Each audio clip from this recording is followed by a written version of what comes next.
Hey lovely people, these turbulent times seem to be casting a dark shadow over Diddy's world. It's like everyone has aimed their guns at him, and let's be honest, he might just deserve it. But wait, the drama doesn't stop there. Enter Lori Harvey, who, fueled perhaps by the widespread chatter about Diddy, decided it was time to spill the tea. Rumor has it she dropped a bombshell, claiming that during her stint in a relationship with Diddy's son, she became the target of Diddy's unsettling gaze. In a shocking revelation, Lori alleges that during a visit to Justin Combs' place, she found Diddy in the absence of his son. To everyone's disbelief, she claims Diddy physically mistreated her, attempting to get a little too close for comfort with inappropriate touches. Talk about a wild twist. With Jaguar Wright already on a mission to unveil Diddy's darkest secrets and sins, one can't help but wonder, what exactly did Diddy do to find himself in this whirlwind of trouble? Buckle up, because it's about to get juicier. As you all may know already, the case between Diddy and Cassie, where she sued him for SA, DV, and trafficking, has been recently settled after the two agreed to drop charges after paying an undisclosed amount of money. Shortly after, however, two more alleged victims came forth, accusing Diddy of SA and many other serious crimes. Now, many are saying that there are many more men and women who were allegedly victims of Diddy's crimes. This isn't exclusive to Diddy, however. Jaguar Wright has claimed that the industry is filled with powerful men who utilize their powerful positions to traffic, and SA younger people who are overtaken by their influence. One of these powerful individuals being Clive Davis, a powerful figure in the recording industry who gave Diddy a hand in jump-starting his infamous label, Bad Boy Entertainment. But what really went down between Diddy and Clive, and is their relationship the reason why these heinous crimes have never been fully prosecuted? We'll break it all down for you, so keep watching. The lawsuit Cassie filed against Diddy was only the beginning of what would later unfold to be a mess of secrets, crimes, and allegations. Because just 1 week after the two both settled their case for an undisclosed amount of money, two more victims came forth claiming to have been victims of some disturbing allegations, which involved both of them being SA'd.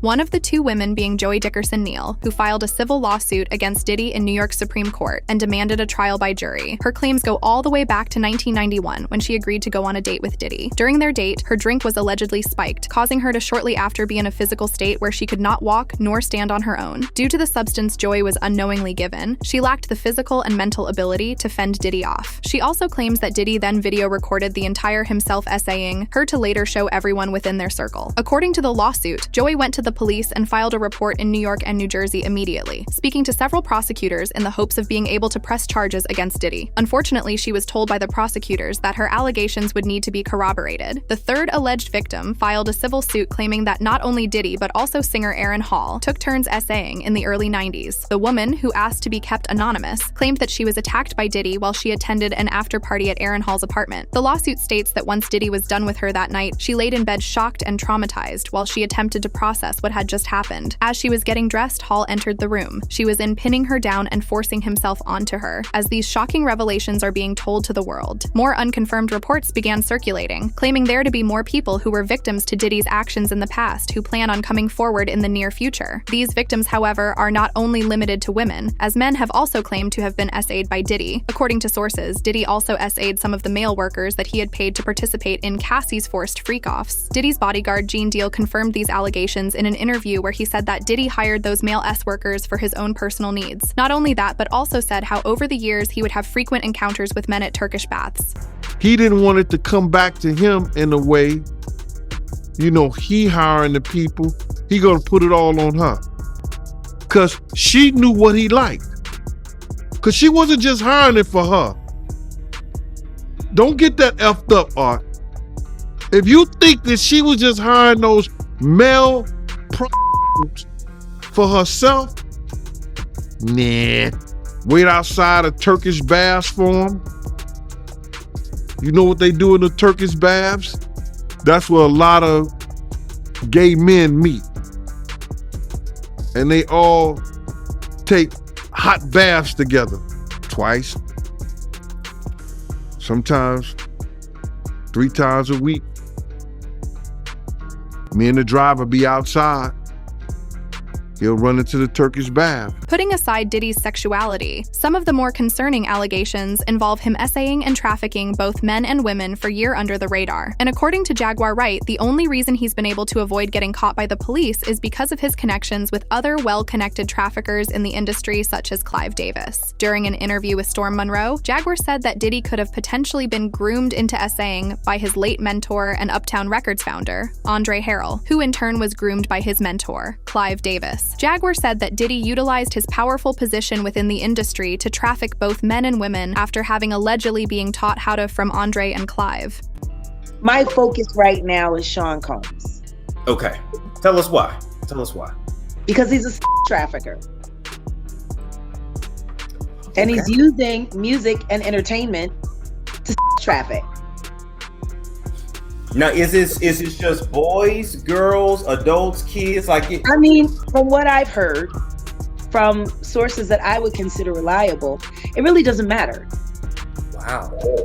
I don't think sexuality is something that has anything to do with gender at this point for Sean. I honestly think he's just an extreme narcissist who loves power. He loves the ability to manipulate and control people. Why? Most likely because he was victimized by his mentor, who loved to control people. And his mentor was Andre Harrell. Tell us how who was mentored by Clive Davis. She pointed out that Andre Harrell fired Diddy from Motown Records in 1993, causing him to shortly after start his own label known as Bad Boy, which quickly surpassed Uptown. In 2019, Diddy shared his tribute to Clive, saying, "Clive Davis and Arista Records gave me a chance when I was starting Bad Boy Entertainment. He was one of the first industry executives who really believed in me. I'm forever grateful for him." Jaguar said that the only reason why Diddy was only able to build his Bad Boy empire so quickly during that stage of his life was because of the favors he would do for him. Andre got passed over. Like, how do you go from being the president of Uptown and losing your entire company to your intern? Like, Puff started out as an intern. She also suggested that Clive helped Diddy cover up his 1991 City College incident where 9 people were killed during a stampede at a charity basketball game that was organized by Diddy himself. The victims range from children, pregnant woman, and the girlfriend of rapper Father MC, who was signing to Uptown Records at the time. And he got smart and he listened to all of his advisors, mostly Clive Davis, and he won. Like, he was determined to win. Like, nobody knew how determined he was to win. Like, that whole thing with Father MC, he covered that thing up real fast. And he didn't have proper security, he didn't have proper permits, and there was a stampede, and Father MC's woman got trampled to death. And how does one go about covering up something like that? Well, I mean, apparently you pay people. From what I've been told. To no one's surprise, however, Diddy denied being responsible for the tragedy. According to multiple sources, however, Diddy dismissed the warnings he received from his security, who pointed out that the event was severely overbooked, which could easily cause a tragedy. As far as Clive Davis and Diddy go, rumors suggest that the reason Clive helped Diddy start Bad Boy was because he would allegedly be taking over Andre Hero's place as Clive's boy toy. So Clive Davis is over Arista, which is over Diddy's Bad Boy record.